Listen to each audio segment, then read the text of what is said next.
A weary cop, blinded by bias, believes he's in control, until a frail woman calmly reveals an FBI badge. One reckless mistake is about to unravel everything. The night was silent, but trouble had a way of hiding in the quiet. Officer Ronald Green sat slouched in his patrol car, fingers tapping impatiently on the steering wheel. The late-night shift in downtown Richmond, Virginia, always dragged on, and tonight was no exception. Dim street lights flickered over cracked pavement, casting long shadows on an empty road. Through the rearview mirror, he spotted the old liquor store, shuttered for years, untouched by time. Nothing changed. Nothing ever changed. Another dull, uneventful night in a neighborhood he had written off long ago. He sighed, glancing at the clock. 2:14 a.m. 2 more hours to go. The monotony was suffocating. Richmond's South Side was a dead zone. Boarded-up buildings, decaying homes, people who, in his mind, had stopped trying, stopped caring, or at least that's how he saw it. Then, out of the corner of his eye, something shifted. A lone figure moved slowly down the sidewalk, just a few blocks away. A woman, small, frail, hunched, one hand clutching a plastic bag, the other gripping a cane. Ronald squinted. She wore an oversized coat, a wide-brimmed hat dipping low over her face. She didn't look like someone out for a casual late-night stroll. Too old, too fragile. Too off. "What's she doing out here?" he muttered, his curiosity sharpening into suspicion. His gut told him trouble came in all shapes and sizes. Appearances deceived. He had learned that over the years, and his gut? It rarely lied. Ronald eased his car forward, eyes locked on her slow, deliberate steps. She wasn't rushing. She wasn't loitering. She was just there, standing, waiting. For what? For whom? His frown deepened. Homeless? Suspicious? Up to something worse. His mind filled in the blanks as he pulled to the curb, keeping the engine running. She wasn't doing anything wrong. But that didn't matter. Her presence at this hour? It just didn't sit right. Unbuckling his seatbelt, he felt the weight of authority settle over him. The badge meant power, and power meant control. A cop hungry for control, a woman who refuses to play the victim. But when his power turns to violence, he learns the hard way that she holds the real authority. And now, there's no way out. Power was a rush. Control was addictive. And right now, Officer Ronald Green felt it surging through his veins. The adrenaline, the authority, the intoxicating thrill of making others submit. Without hesitation, he stepped out of the car, his boots striking the pavement like a gavel pounding a verdict. The night was silent, too silent, yet the woman didn't react. No flinch, no fear, no rush to move away. That irritated him. People like her, people in this neighborhood, they knew how this worked. They knew to keep their heads down, to step aside when a cop was near. Yet she stood firm. "Hey!" Ronald's voice sliced through the empty street. The woman stopped, but didn't turn. His steps were deliberate, each one carrying the weight of his authority. Rigid posture, sharp tone, controlled dominance. "Ma'am, it's late. What are you doing out here?" She finally faced him. Her eyes, barely visible beneath the brim of her hat, held something he didn't expect. Serenity, confidence, a quiet defiance that only fueled his irritation. Up close, she looked even older than he had first assumed. Wrinkled skin, frail hands, worn-out clothes. But none of that mattered. He wasn't looking for signs of weakness. He was looking for a reason to justify his suspicion. "I'm just heading home, officer," she said. Software even. Firm. He didn't buy it. Not at this hour. Not in this part of town. His eyes flicked to the plastic bag she held. "What's in the bag?" She lifted it slightly. "Groceries, nothing more." That wasn't enough. It couldn't be. Ronald needed more, something to escalate, something to control. Too many people had tried to outsmart him before.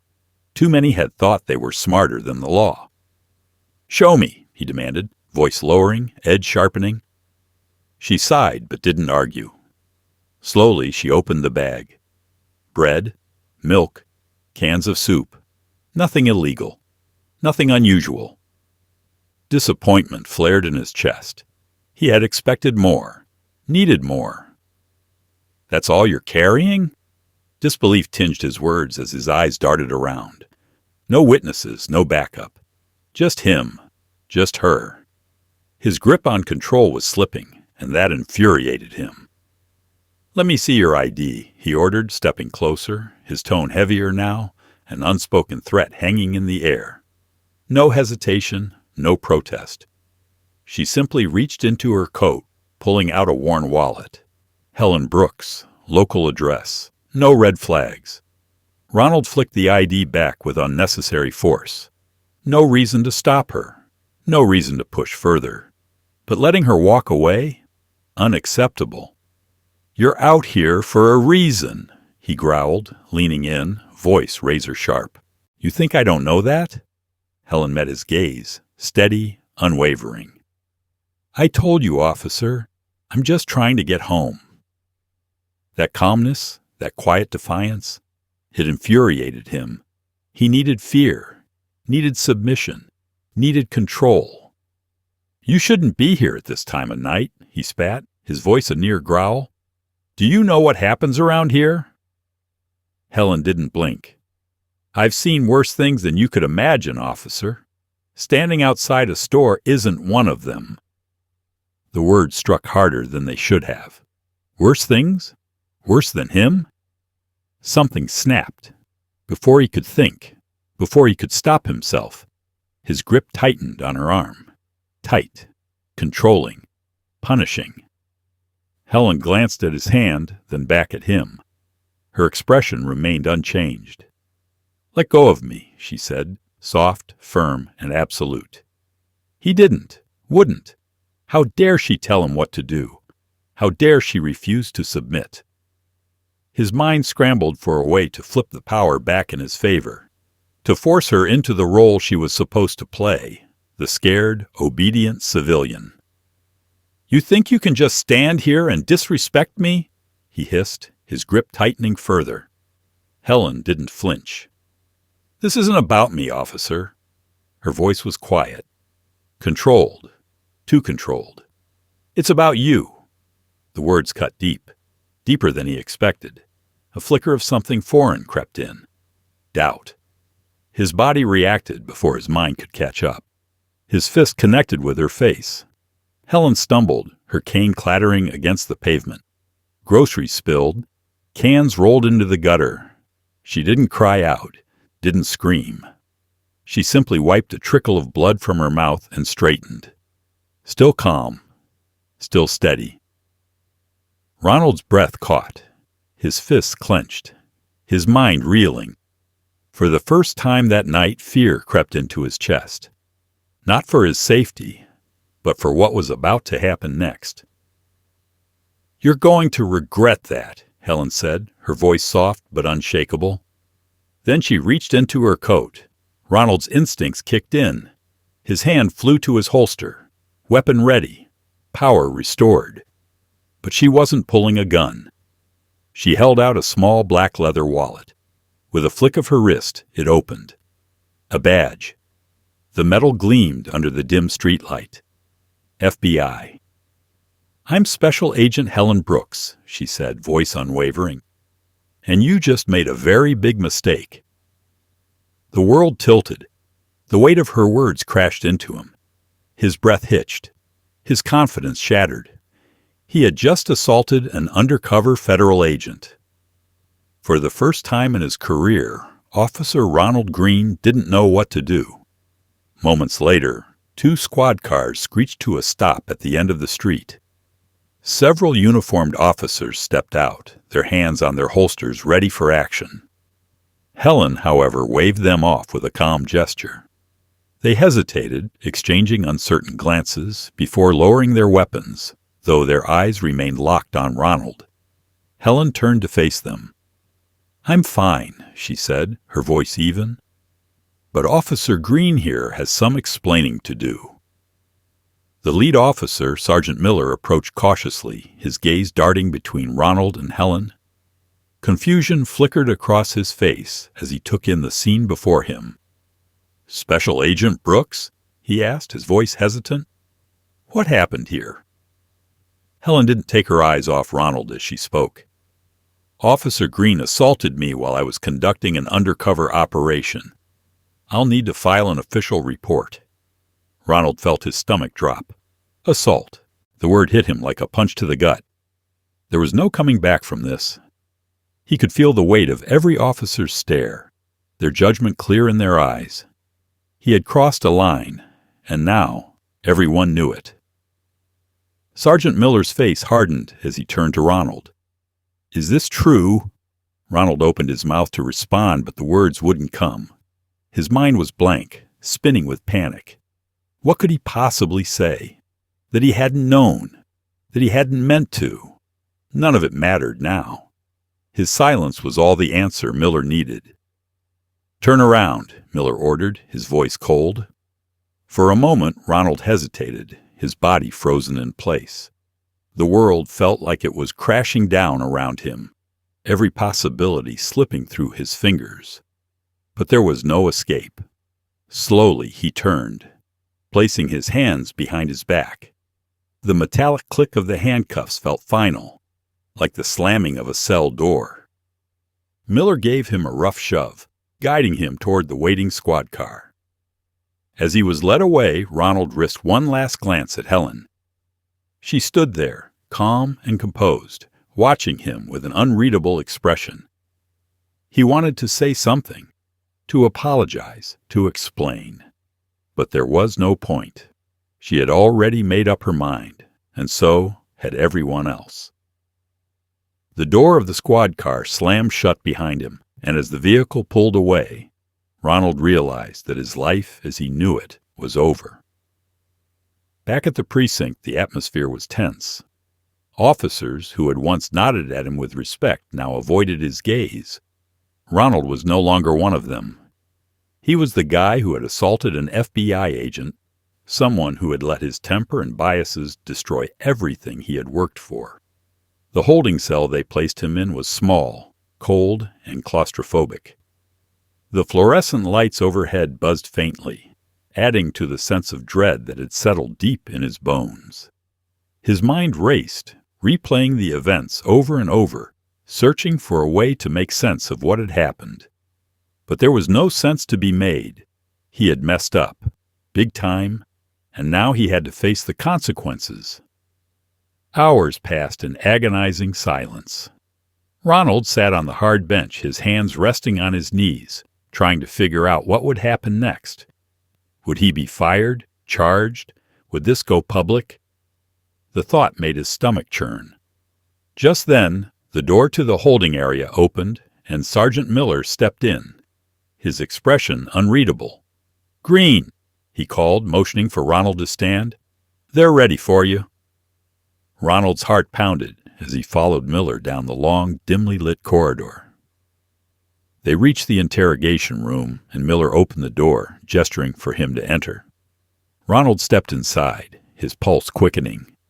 Sitting at the table, calm as ever, was Helen Brooks. Across from her sat an FBI agent Ronald didn't recognize. His heart sank further. This was serious. More serious than he had thought. "Officer Green," Helen said, her voice measured. "Please, have a seat." Ronald hesitated for a moment before complying, sinking into the cold metal chair. He couldn't meet her gaze. The weight of what he had done hung heavy over him. The agent, across from him, a tall man with sharp eyes, cleared his throat. "Officer Green, we're here to discuss the incident that occurred earlier tonight. Special Agent Brooks has already given her account of what happened, but we want to hear your side of the story." Ronald's mouth went dry.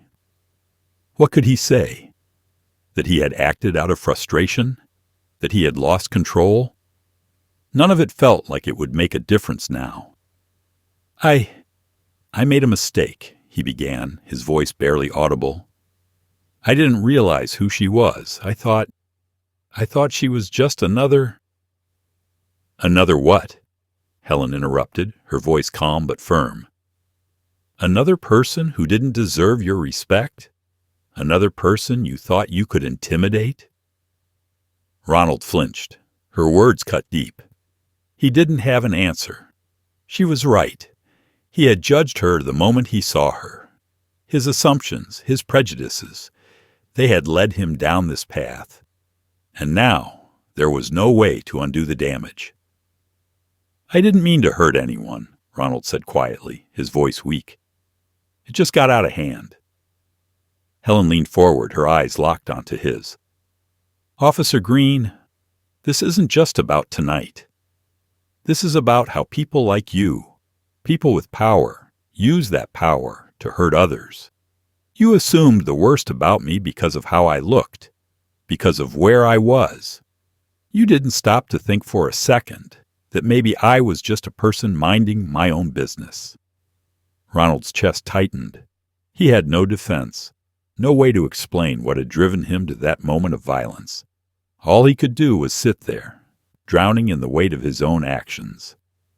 The other agent spoke up, his voice cold and detached. Officer Green, you will be suspended immediately pending a full investigation. You'll also be facing charges of assault on a federal agent. The words hit him like a sledgehammer. Suspended. Charged. His entire career, everything he had worked for, was slipping through his fingers, and there was nothing he could do to stop it. Helen stood up slowly, her eyes still fixed on him.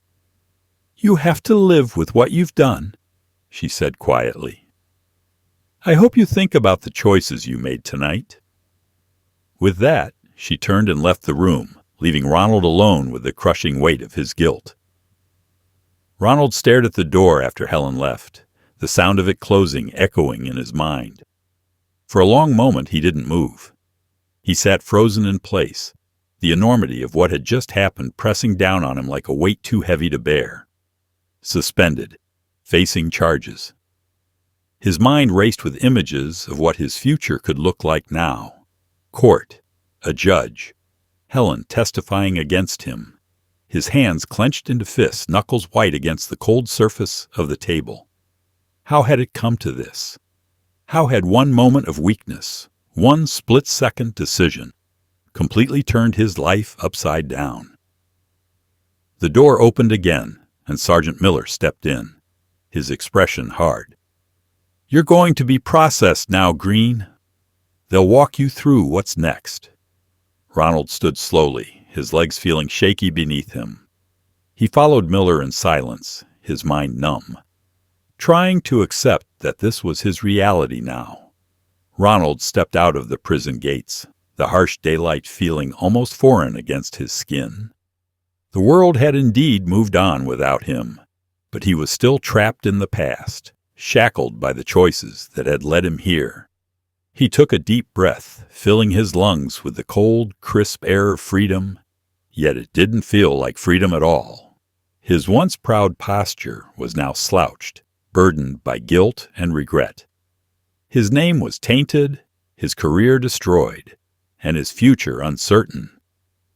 The city stretched before him, indifferent to his downfall. No familiar faces awaited him. No one had come to pick him up. He was truly alone.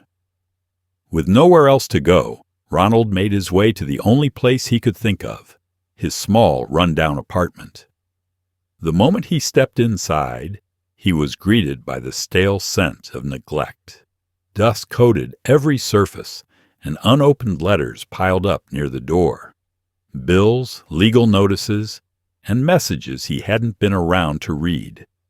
He tossed them onto the table and collapsed onto the couch, staring at the ceiling. What now? For the next few weeks, Ronald wandered aimlessly, avoiding public spaces where whispers followed him.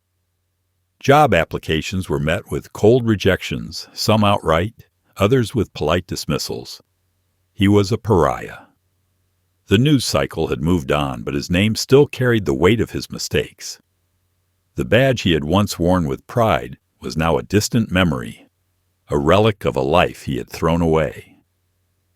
One evening, as he sat nursing a cheap beer in a nearly empty bar, he heard a familiar voice behind him. "I didn't think I'd see you again." Ronald turned sharply, his heart pounding. Helen Brooks stood there, hands in the pockets of her coat, her expression unreadable. He hadn't seen her since the courtroom, and now, face to face, the shame hit him all over again. He started, but words failed him. Helen pulled out a chair and sat down across from him. "I heard you got out." He nodded slowly, gripping his drink. "Yeah, just trying to figure out what's next." She studied him for a long moment before speaking. "You know, I didn't come here to rub it in. I came because I wanted to see if you actually learned anything." Ronald swallowed hard, meeting her gaze. "I did," he admitted. "More than I ever wanted to. I was blind, Helen, to a lot of things, and I see that now. But seeing it doesn't fix anything." "No, it doesn't," she agreed, "but it's a start." Silence hung between them before Helen sighed. "You have a choice now, Ronald. You can let this define you forever, or you can do something with it." He frowned. "What do you mean?" "You still have something to offer," she said simply. "Maybe not as a cop, but as someone who understands what it means to be on the wrong side of justice. People need to hear that. They need to hear it from someone who lived it." Ronald scoffed. "Who's going to listen to me?" "You'd be surprised." Helen stood up, sliding a card across the table. "If you ever decide you want to do something meaningful with all this, give me a call." He hesitated before picking up the card. It had the name of a community outreach program, one that worked with ex-law enforcement, helping them rehabilitate their image and mentor troubled youth. Helen nodded once. "Take care of yourself, Ronald." As she walked away, Ronald looked down at the card in his hands. For the first time in a long while, he saw something other than his mistake.